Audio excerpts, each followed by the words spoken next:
السلام علیکم ورحمۃ اللہ وبرکاتہ۔ الحمد للہ رب العالمین والعاقبۃ للمتقین والصلاۃ والسلام علی رسولہ الکریم۔ محترم حضرات، ہم ایک پروگرام شروع کیے ہوئے ہیں کہ اللہ نے ہم سے کیا کہا، اور اس پر ہم لگاتار آپ سے بات کر رہے ہیں۔ بہت سے لوگوں کے ڈیمانڈ پوری دنیا سے بلکہ آئی ہوئی ہے، اور خاص کر دبئی وغیرہ سے، کہ مولانا سورہ نور پہ بات کر دیجیے۔ تو میں انشاءاللہ آج سے جو ہے سورہ نور پر بات کروں گا۔ سورہ نور پر کی اتنی اہمیت کیوں ہے، اور سورہ نور پر لوگ کیوں بات کرنا چاہتے ہیں، چند بنیادی باتیں آج ہم آپ کے سامنے رکھنا چاہتے ہیں۔ قرآن مجید کی جو صورتیں ہیں وہ دو حصے میں ڈیوائڈ ہیں، ایک کو ہم مکی کہتے ہیں اور ایک کو ہم مدنی صورتیں کہتے ہیں۔ مدنی صورتوں میں اللہ تعالیٰ نے زندگی گزارنے کے قانون بتائے ہیں کہ زندگی اس دنیا میں کیسے گزاری جائے گی۔ زیادہ تر باتیں جو ہیں وہ احکام الہی ہیں، اور مکی زندگی میں زیادہ تر جو باتیں ہیں وہ 3 ٹاپک پر بات ہوتی ہے۔ ایک یہ ہوتا ہے کہ آخرت ہے، نبی کریم صلی اللہ علیہ وسلم اللہ کے سچے رسول ہیں، اور اللہ ایک ہے۔ یہ مکے میں جتنی صورتیں نازل ہوئی ہیں اس پہ تقریباً اس ٹاپک پر بات ہوتی رہتی ہے، لیکن مدینہ میں زیادہ تر صورتیں جو ہے وہ احکام۔ اس کی وجہ یہ ہے کہ اللہ تعالیٰ کی نگاہ میں پہلے دن سے یہ تھا کہ نبی کریم صلی اللہ علیہ وسلم کے ذریعے اسلام کا پرچم لہرائے گا اور اسلامی حکومت قائم ہوگی۔ چونکہ مکے میں حالات اسلامی حکومت کے نہیں تھے، لہذا وہاں احکام نازل کرنے کا کوئی فائدہ نہیں تھا۔ جب آپ مدینہ آ گئے اور مدینے میں اللہ تعالیٰ نے بہت تھوڑے دن میں یہ پوزیشن دے دی کہ اسلامی جھنڈا جو ہے وہ لہرانے لگا، تو پھر جب اسلام کی حکومت، اسلامی حکومت ہوئی، تو اللہ تعالیٰ نے پھر سارے قانون جو ہے وہ اسلام کے نافذ کیے کہ اسلامی حکومت کیسے چلے گی۔ تو یہ صورت میں جو ہے وہ ہماری سماجی زندگی سے متعلق قوانین ہیں۔ قانون کے بارے میں 2 باتیں آج آپ کو اور بتاتا ہوں، پہلے پھر صورت شروع کریں گے انشاءاللہ، کل سے زندگی رہی تو غور سے سنیے گئے باتیں۔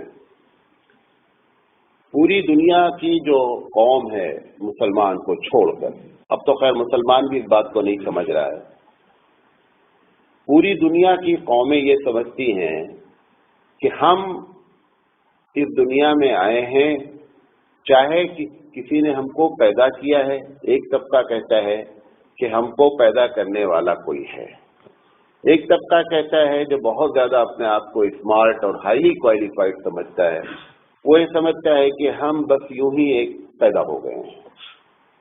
ان دونوں کا نظریہ یہ ہے کہ ہم اپنی زندگی کو جو مناسب سمجھے ویسے گزاریں، اس میں کسی کو انٹرفیئر نہیں کرنا چاہیے۔ مسلمان اور اسلام اس کا سخت مخالف ہے۔ وہ کہتا ہے کہ اگر تم کو پیدا کرنے والا دوسرا ہے اور تم نہیں ہو، تو اسی کے قانون کے تحت زندگی بھی گزارنی ہوگی جس نے تم کو پیدا کیا ہے۔ اور ایک بڑی فطری بات ہے، ایک مشین، یہ موبائل بنایا ہے ایک انجینئر نے اس کے ساتھ ایک بکلیٹ بھی لکھی ہے کہ آپ اس موبائل کو استعمال کیسے کریں گے۔ آپ کہنے کا میں اس کا مالک ہوں، میں جیسے چاہے استعمال کروں، موبائل نہیں چلے گا۔ موبائل ویسے ہی چلے گا جیسا اس انجینئر بنانے والے نے اس کو لکھا ہے کہ آپ ایسے اس کو آپریٹ کریں گے تو موبائل کامیاب ہوگا، ورنہ موبائل کیا ہو جائے گا، برباد ہو جائے گا۔ ایسے ہی ہم، یہ تو ایک مشین ہے۔ کیا مشین ہے یہ؟ کہ ہماری بات دوسروں تک پہنچاتی ہے، کچھ باتیں ریکارڈ کر لیتی ہے۔ ہم مختلف قسم کی مشینیں ہیں۔ کان اگر دیکھا جائے تو ہم سننے والی مشین ہیں، زبان اگر دیکھی جائے تو ہم بولنے والے مشین ہیں، دماغ دیکھا جائے تو ہم ریکارڈر ہیں۔ اگر کھانا جو ہم کھاتے ہیں، اگر ان کے ہضم کرنے کو دیکھا جائے تو ہم ایک خادم کی مشین رکھے ہوئے ہیں، اس طریقے سے ایک نہیں کئی مشینیں بیک وقت انسان کے اندر کیا ہے کام کر رہی ہیں. لہذا اس مشین کو کیسے آپریٹ کیا جائے یہ وہی بتا سکتا ہے جس نے اس مشین کو بنایا ہے. بات سمجھے میری؟ تو ہم کو جب اللہ نے بنایا ہے لہذا ہمارا عقیدہ مسلمانوں کا یہ ہے کہ قانون بھی اللہ ہی بنائے گا اور تبھی ہم اس دنیا میں صحیح زندگی گزار سکتے ہیں. ایک بات. دوسری چیز، اب جب انسان خود کہتا ہے کہ ہم قانون بنائیں گے، بنا ہی رہا ہے، پارلیمنٹ قانونیں بناتی ہیں، کبھی بادشاہ قانون بناتا ہے، تو اس میں بنیادی طور پہ چند پرابلم آنی ہی آنی ہے. پہلی پرابلم یہ آتی ہے کہ انسانی جو آئی کیو ہے، یعنی انسانی جو دماغ ہے، آپ کا ایک دماغ ہے، آپ کا ایک دماغ ہے، میرا ایک دماغ ہے. جب انسانی آئی کیو الگ الگ ہے، انسانی دماغ الگ الگ ہیں، تو نتیجہ نکلے گا کہ قانون الگ الگ بنے گا، ایک قانون نہیں بن سکتا ہے. آپ ایک چیز کو اچھا سمجھیں گے، آپ کہیں گے یہ قانون بننا چاہیے، دوسرا شخص دوسرے کو اچھا سمجھے گا، بولے گا یہ قانون بننا چاہیے. اس کا نتیجہ یہ نکلتا ہے کہ سارے ملک والوں کے اپنے اپنے قانون الگ ہیں، ہے نا؟ سب کا اپنا اپنا الگ. بہت سے قانون ہو سکتا ہے کہ ہمارے یہاں بڑے اچھے ہوں اور دوسرے کے ہاں وہ قطعی نہ مانے جا رہے ہوں. بہرحال ایک لمبی چوڑی بات ہے. تو انسانی دماغ الگ الگ ہونے کی وجہ سے قانون الگ الگ ہوگا، ایک بات. دوسری پرابلم، انسان جب قانون بناتا ہے تو وہ سوچتا ہے بیچارہ. اب سوچ اس کی لمیٹڈ ہے، محدود ہے. ایسا نہیں ہے کہ قیامت تک کی تمام چیزیں وہ سوچ لے اور پھر قانون بنا دے، کیونکہ اس کی سوچ کیا ہے، اتنی ہے ہی نہیں. اب وہ جہاں تک بیچارہ سوچتا ہے وہاں تک قانون بناتا ہے. اب نتیجہ کیا نکلتا کہ جو اس نے سوچا تھا وہ کل ہی غلط ہو گیا، پھر قانون اس کو بدلنا ہے. کیا کرنا ہے؟ بدلنا. یہی وجہ ہوتی ہے کہ ہر پارلیمنٹ میں ہر سال کئی ایک بل ایسے لائے جاتے ہیں کہ حضرت یہ قانون بدلو جو لگا ہوا ہے. کیوں؟ کیونکہ جس کو انہوں نے سوچا تھا کہ یہ اتنے دن چلے گا وہ چل ہی نہیں پایا، اس کے بیچ میں ہی کیا ہو گیا، بریک آ گیا. نتیجہ یہ نکلتا ہے کہ انسانی جو سوچ ہے وہ محدود ہے، لہذا وہ قانون کو ہر حال میں اپنے ہی قانون کو اس کو غلط کہنا ہے، اور کہنے کے بعد پھر دوسرا قانون پھر دوسرے والے کو بھی کچھ دن بعد بدلنا ہے. تو انسانی سوچ محدود ہے، یہ دوسری پرابلم ہے. تیسری چیز، انسان، اور سنیے گا اس باتوں کو، انسان مزاجن مفاد پرست ہے. مفاد پرست کا مطلب کیا ہے؟ آپ چاہتے ہیں وہ قانون بنایا جائے جس میں ہمارا فائدہ ہو. میں اگر آپ سے پوچھوں کہ بھائی اچھا یہ بتاؤ کہ فجر کی نماز کا صحیح ٹائم، مطلب ایک مسجد والے متعین کریں، اللہ کی جانب سے اگر نہ متعین ہو کہ یار فجر کی نماز کا ٹائم کیا ہونا چاہیے، تو ایک مشورہ یہ آئے گا. ایک بوڑھا آدمی ہے جس کو رات میں نیند نہیں ہے، تو بولے گا یار 4 بجے رکھ لو، اسے نیند ہی نہیں آ رہی، وہ اپنے لحاظ سے بتائے گا. ایک نوجوان بولے گا کہ یار میری عادت تو 9 بجے سو کر اٹھنے کی، تو بولے گا کہ ایسا ہے کہ 9:30 پہ رکھ لو یار فجر کا ٹائم. کیونکہ ہر آدمی اپنے مزاج کے تحت بتائے گا جس میں اس کا فائدہ ہے. اب جب قانون والے بیٹھیں گے تو ہر آدمی یہ دیکھے گا، کبھی کوئی دیکھے گا کہ ہماری قوم کا کس میں فائدہ ہے، وہ قانون بنائے گا. وہ اس وقت یہ بھول جاتا ہے کہ اس قانون کے بنانے سے اس کا ری ایکشن کیا ہونا ہے. امبیڈکر صاحب نے ہندوستان کا قانون بنایا، دوسرے لوگ بھی شامل ہیں، مین کی رول اس کا رہا. اب انہوں نے کہا کہ ہماری قوم بڑی پچھڑی ہے، لہذا ان کو 10% آرکشن دیا جائے، ریزرویشن دیا جائے. خیر ماننا پڑا لوگوں کو، ہو گیا. اب جن کو آرکشن نہیں ملا، حالانکہ وہ بھی پچھڑے ہوئے ہیں، وہ ہر دن ہنگامہ کرتے رہتے ہیں. ابھی آپ کے ہنگامہ ہوا جاٹ قوم کا. کیونکہ ان کا کوئی آدمی وہاں موجود ہوتا تو وہ بھی اپنا کہتا تھا میرا بھی رکھو. اب ان کا کوئی آدمی موجود نہیں تھا، لہٰذا وہ نہیں ہو پایا. اب ان کا مفاد تھا، انہوں نے اپنے مفاد کے تحت قانون بنوا دیا. اب دوسرے پر کیا اس کے اثرات پڑیں گے، اس سے اسے کیا مطلب ہے. ہمارا بھلا ہونا چاہیے، آپ کا نقصان ہو رہا ہے، ہم سے اس سے کوئی بحث نہیں ہے. تو یہ تیسری بنیادی وجہ ہوتی ہے کہ جس کی وجہ سے انسانی قانون میں پرابلم آتی ہے. ایسے اور بہت سی چیزیں ہیں جو انسانی کمزوری کی بنیاد پر قانون میں پرابلم آتی ہے. لہذا ہم یہ عقیدہ رکھتے ہیں کہ قانون اس کا چلنا چاہیے جس کے پاس کوئی پرابلم نہیں ہے، وہ اللہ ہے. اب ہم آپ کو ایک ایک باتیں بتاتے ہیں اللہ کی۔ اللہ تعالیٰ جب کوئی قانون بناتا ہے تو قیامت تک کی فائل اس کے سامنے کھلی ہوئی ہے، وہ قیامت تک کا سب کچھ دیکھ رہا ہے کیونکہ وہ اللہ ہے، لہٰذا وہ جب قانون بنائے گا تو کبھی چینج نہیں کرے گا، کیونکہ اس نے قیامت تک کو سامنے رکھ کر قانون بنایا ہے۔ اس لیے ہم دعویٰ یہ کرتے ہیں کہ اسلامی قانون کبھی تبدیل نہیں ہوتے ہیں۔ بات سمجھے میری؟ اچھا، دوسری بات، آپ کا جیسے بیٹا ہے، 5 بیٹے ہیں، 4 بیٹیاں ہیں، آپ اس بات کو ہمیشہ دھیان رکھیں گے کہ یار یہ ہماری اولاد ہے، اس میں ناانصافی نہیں ہونی چاہیے، سب کے لیے آپ برابر کریں گے۔ ایسا نہیں کریں گے کہ یار چلو یار یہ لڑکا ہے نا، اس کو 500 روپے والا میٹر کپڑا دلاتے ہیں کہ اس کو 50 والا دلا دیں گے، آپ ایسا نہیں کریں گے۔ آپ کہتے ہیں کہ یہ میری اولاد ہے اور ان میں درمیان میں انصاف ہونا چاہیے۔ یہ پوری دنیا رب ذوالجلال کی پوری کائنات اللہ تعالیٰ کی کیا ہے؟ خاندان ہے۔ وہ جب بھی قانون بنائے گا وہ سب کو سامنے رکھے گا، کسی ایک کا فائدہ نہیں دیکھے گا۔ کیونکہ اس کے لیے آدم اور آدم کے بچے سارے کے سارے سب کیا ہیں؟ برابر ہیں۔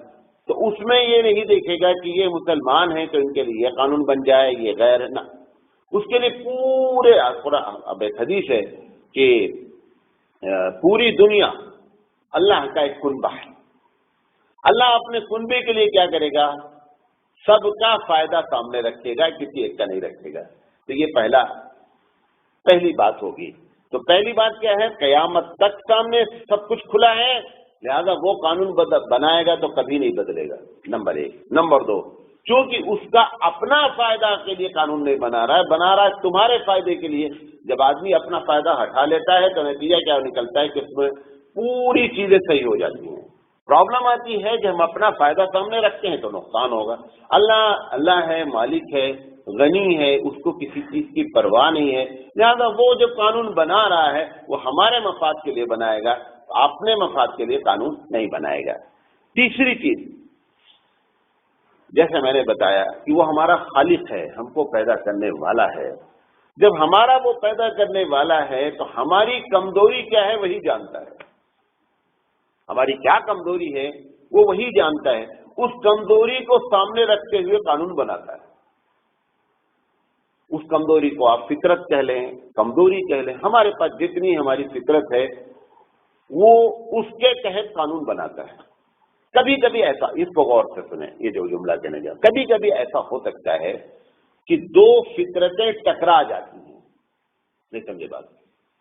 مثال کے طور پر عورت کی فطرت ہے کہ اس کی سوکن نہ لائی جائے، غور سے سنیے گا بات کو، ہر عورت کی فطرت ہے کہ اس کی سوکن نہیں آوے۔ دوسرا اس نے قانون بنا رکھا ہے کہ مرد لوگ دوسری شادی کر سکتے ہیں۔ اب یہ دونوں آپس میں کیا ہو رہی ہیں؟ ٹکرا رہی نا۔ عورت کی فطرت ہے کہ نہیں مرد دوسری شادی نہیں کرنا، اللہ کہہ رہا ہے کہ مرد دوسری شادی، تیسری شادی، چوتھی شادی کر سکتا ہے۔ اب جب انسان قانون بنائے گا تو جہاں عورت کا پریشر ہوگا تو عورت کے لحاظ سے قانون بنا دے گا، اور جہاں مرد کا پریشر ہوگا وہاں مرد کے لحاظ سے قانون بنا دے گا۔ تو پتہ چلا کہ تضاد ہوگا۔ اب یہاں پر بھی میں نے جو بات کہی کہ انسانی فطرت کے لحاظ سے قانون، یا عورتیں چونکہ بہت سوال کرتی ہیں کہ ہماری فطرت تو یہ تھی کہ سوکن نہیں آوے، لیکن اس کے باوجود اللہ نے ہماری سوکن کے لیے قانون کیا کر دیا؟ بنا دیا۔ اچھا، وجہ کیا ہے اس کی؟ کبھی کبھی 2 فطرتیں ہوتی ہیں، ایک فطرت کا فائدہ لمیٹڈ ہوتا ہے، دوسری فطرت کا قانون بنایا جائے گا تو اس کا فائدہ ان لمیٹڈ ہوتا ہے۔ تو اب اللہ دیکھ رہا ہے کہ دونوں فطرتیں میں سے کون سا زیادہ فائدہ ہے، وہ قانون بنا دے گا۔ مثال کے طور پر اس کی بھی بتاتا ہوں، اس کی بھی بتاتا ہوں۔ شراب کے بارے میں اس نے کہا کہ شراب حرام ہے، لیکن اسی کے ساتھ ساتھ یہ بھی کہا کہ شراب کا نقصان زیادہ ہے، نفع کم ہے۔ یہ نہیں کہا کہ نفع ہے ہی نہیں کہا، لیکن نقصان چونکہ زیادہ ہو گیا لہذا زیادہ والے کو سامنے رکھ کر قانون بنا دیا گیا۔ اب بندہ یہ کہے کہ نہیں صاحب، بہت سے لوگ کہتے ہیں اس میں فائدے، دنیا کی ہر چیز میں فائدے اور نقصان ہوتے ہیں۔ اسلام دیکھتا ہے کہ کس کا فیصد زیادہ ہے، اس کے لحاظ سے قانون بنا دیا۔ شراب کے بارے میں اس نے کہا اسمہما اکبر من نفعہما، کہ شراب کا جو ہے وہ نقصان کا پرسنٹیج زیادہ ہے اور فائدے، یہ نہیں کہا فائدہ ہے ہی نہیں، لیکن اس نے قبول کیا کہ فائدہ ہے، لیکن فائدے کا پرسنٹیج کیا ہے، ڈاؤن ہے. پتہ چلا اس کے قانون میں اس بات کو سامنے رکھا جاتا ہے کہ کس کا فیصد زیادہ ہے، کس کا فیصد. اب ایسے ہی یہ سوکن والے معاملے میں ہے، سوکن نہ لانا اس کی فطرت ہے، وہ فائدہ پرسنٹیج کم ہے. شادی دوسری کرنے کا پرسنٹیج زیادہ رہتا، قانون وہ بنا دیا گیا. تو کبھی کبھی اگر دو فطرتیں ٹکرائیں گی تو اللہ تعالیٰ جس کا فائدہ زیادہ ہوگا وہ قانون بنا دے گا. اب آپ کہیں گے صاحب اس میں کیا فائدہ ہے؟ دو ایک باتیں سن لیجئے. جب سے قانون اسلام نے بنایا ہے، اسلام کے بنانے سے پہلے جو بادشاہت تھی، یہ جو قانون تھے، تو اس میں تو شادی کی کوئی لمٹ ہی نہیں تھی. یہ آج جو لوگ چلا رہے ہیں بہت زیادہ، رام چندر جی مطلب ہندو دھرم میں رام چندر جی کے باپ راجا دشرتھ خود جو ہے وہ ایک سے زیادہ بیوی رکھتے ہیں. شری کرشن جی کے لیے کے پاس بے شمار گوپیاں موجود ہیں. کورو اور پانڈو کی جو گیتا ہے، جو جس میں لڑائی ہوئی ہے، جس میں کورو اور پانڈو میں پانڈو 5 بھائی ہیں، کورو 100 بھائی ہیں، اور ایک کے پاس کتنی بیوی ہے پتہ ہی نہیں ہے. عرب میں نبی کریم صلی اللہ علیہ وسلم کے آنے سے پہلے 4 5 6 8 9 10 کا کچھ پتہ ہی نہیں ہے. یہ تو اسلام نے پھر بھی بتا کر کے 4 پر روک دیا، ورنہ تو ان لمیٹڈ تھی. اچھا، اب اس پر بھی لوگوں کو ہنگامہ ہے. عیسیٰ علیہ السلام کو چھوڑ کر سارے نبی کی بیویاں ایک سے زیادہ ہیں. آج ان کے ماننے والے چاہے جو چلا رہے ہوں، لیکن سب کی بیویاں ایک سے زیادہ ہیں.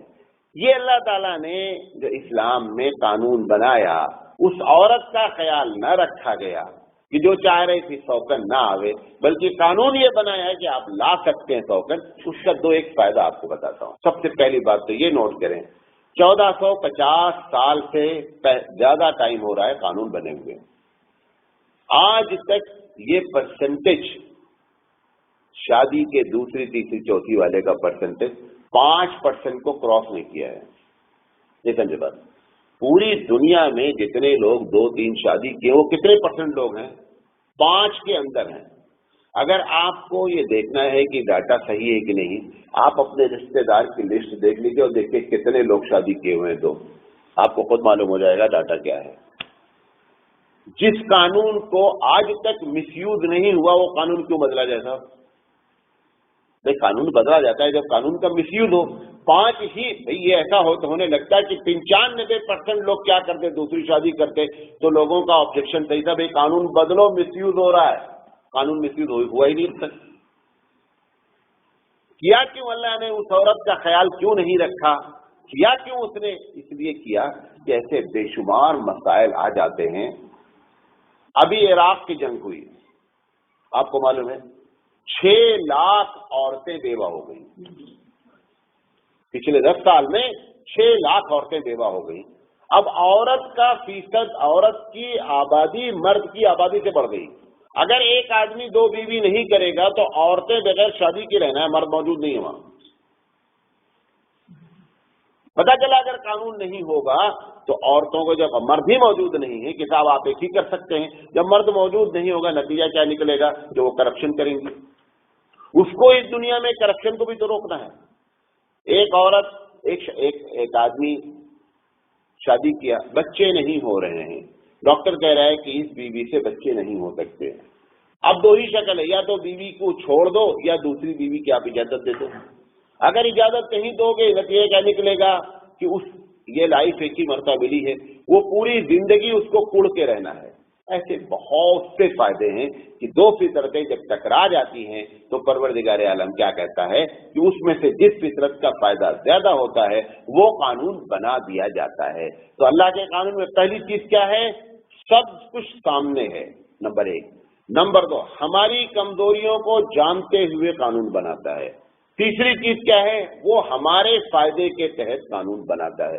لہذا ہمارا مسلمانوں کا یہ عقیدہ ہے کہ اللہ کا بنایا ہوا قانون ہی اس دنیا میں چلنا چاہیے. مسلمان ہی کے لیے نہیں، تم کو بھی بنایا اللہ نے، ہم کو بھی بنایا اللہ نے. قانون چلنا چاہیے اللہ کا، اللہ کے علاوہ کوئی قانون نہیں چلنا چاہیے. ٹھیک ہے. تیسری چیز، یہ جو ہمارے مسلمان لوگ پڑھے لکھے ہیں، یہ ان کا اعتراض ہے. غیروں کا تو ہے ہی ہے. ہمارے لوگ بھی جب جو بڑے بڑے لوگ ہوتے ہیں، ڈاکٹریٹ کر لیتے ہیں، پی ایچ ڈی کر لیتے ہیں اور اپنے آپ کو بہت قابل سمجھتے ہیں، تو وہ اپنے جب ڈائننگ ہال میں بیٹھ کر کے گپیں کرتے ہیں چائے پیتے ہوئے، تو وہ کہتے ہیں کہ یار یہ مولویوں نے سب چکر چلا رکھا ہے، 1450 سال پرانا قانون کیسے اس وقت ہائی فائی دنیا میں لگ سکتا ہے؟ اس کا آپ کو جواب دیتا ہوں، غور سے سنیں، یہ آپ کے واسطے سے پوری دنیا والوں کو دینا ہے۔ دیکھیں، اللہ جب قانون بنایا ہے تو قانون میں دو بنیادی چیز ہوتی ہے اس کی، کہ یہ چیز فرض ہے اور یہ چیز حرام ہے، یہ دو بنیاد بناتا وہ۔ جتنی چیز اس نے فرض کر رکھی ہے وہ کبھی بھی موسم کے لحاظ سے، جگہ کے لحاظ سے، حالات کے لحاظ سے کبھی چینج کرنے کی ضرورت آئے گی ہی نہیں۔ جیسے نماز میں سجدہ فرض ہے، کیا فرض ہے؟ سجدہ فرض ہے۔ کبھی دنیا والے یہ نہیں کہہ سکتے کہ صاحب حالات بدل گئے اب دنیا کیسے سجدہ کرے، ایسا کبھی نہیں ہوگا، ایسا کبھی نہیں ہوگا۔ تو پتہ یہ چلا کہ جو تم چلا رہے ہو قانون کیسے نافذ ہوگا، اس نے جس قانون کو بنایا ہے اس میں چینج کبھی ہونے کی ضرورت پیش ہی نہیں آئے گی۔ جو فرض کیا ہے، جو حرام کیا ہے، جیسے شراب ہے، شراب حرام ہے، ٹھیک ہے، آپ کہیں گے صاحب نہیں اب تو ایسا زمانہ ہے کہ بغیر شراب کے ہم زندہ نہیں رہ پائیں گے، ایسا کبھی نہیں ہوگا۔ اس نے کہا دینا حرام ہے، آپ بولے نہیں صاحب دینا تو الاؤ ہونا چاہیے، دینا تو بہت ضروری ہے ہمارے لیے زندگی کے لیے۔ اس کے جتنے قانون ہیں سب میں اس بات کو مد نظر رکھا گیا ہے کہ جو اس نے قانون حرام اور فرض کا بنایا ہے، نہ موسم کے لحاظ سے کبھی بدلنا پڑے گا، نہ جگہ کے لحاظ سے کبھی بدلنا پڑے گا، نہ کسی علاقائی کلچر کے لحاظ سے کبھی بدلنا پڑے گا۔ لہذا یہ جو جملہ لوگ بول رہے ہیں کہ حالات ایسے ہو گئے بدلنا چاہیے، کیوں بدلے وہ قانون؟ مثال کے طور پر ایک اور دیتا ہوں مثال آپ کو۔ سگریٹ پچھلے 200 سال تک پہلے بیڑی پیتے تھے لوگ، پھر سگریٹ بنی، دنیا بھر کی کہانی سگریٹ کی ہے۔ سگریٹ کے پیکٹ میں ہیلتھ ڈپارٹمنٹ والوں نے کہا کہ یہ ضرور لکھیے کتاب سے سگریٹ کا پینا انسان کی صحت کے لیے نقصان دہ ہے، لکھا رہتا، آج بھی لکھا رہتا۔ ساری دنیا سگریٹ پینے لگے تو ہیلتھ ڈپارٹمنٹ یہ جملہ اپنا نکال دے گا کیا؟ بھئی اگر ساری دنیا ایک دن بڑا طبقہ سگریٹ پینے لگے اور وہ لوگ جا کر کے ہیلتھ ڈپارٹمنٹ سے کہیں گے صاحب یہ جملہ نکالو تم کہ سگریٹ پینا صحت کے لیے مضر، بولے گا تم سب بھی پینے لگے تو بھی میں ہی لکھوں گا۔ تمہارے سب کے کرنے سے قانون نہیں بدل سکتا، کیونکہ وہ جو چیز لکھی وہ صحیح ہے، آپ مانے یا نہ مانے وہ الگ مسئلہ ہے۔ ایسے ہی اللہ نے جو چیز لکھی وہ صحیح، تو مانے یا نہ مانے الگ، وہ کیوں بدلے؟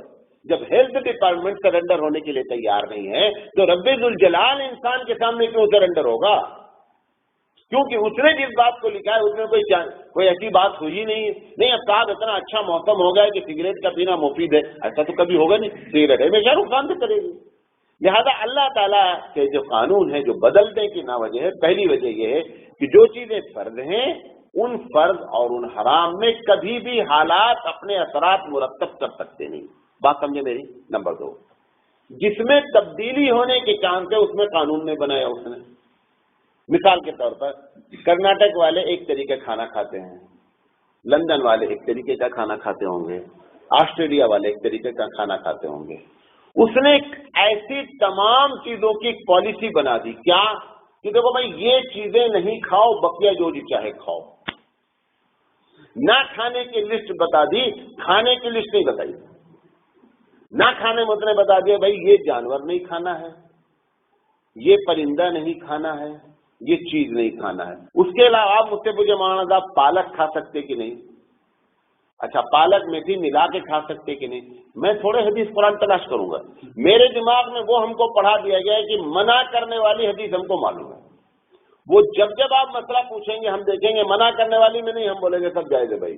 تو کیا اصول بنا کہ دنیا کی ساری چیزیں جائز ہیں، جو ناجائز ہے اس کی لسٹ آؤٹ ہے، لہٰذا اس کے قانون میں ہمیشہ فلیکسیبلٹی موجود ہے۔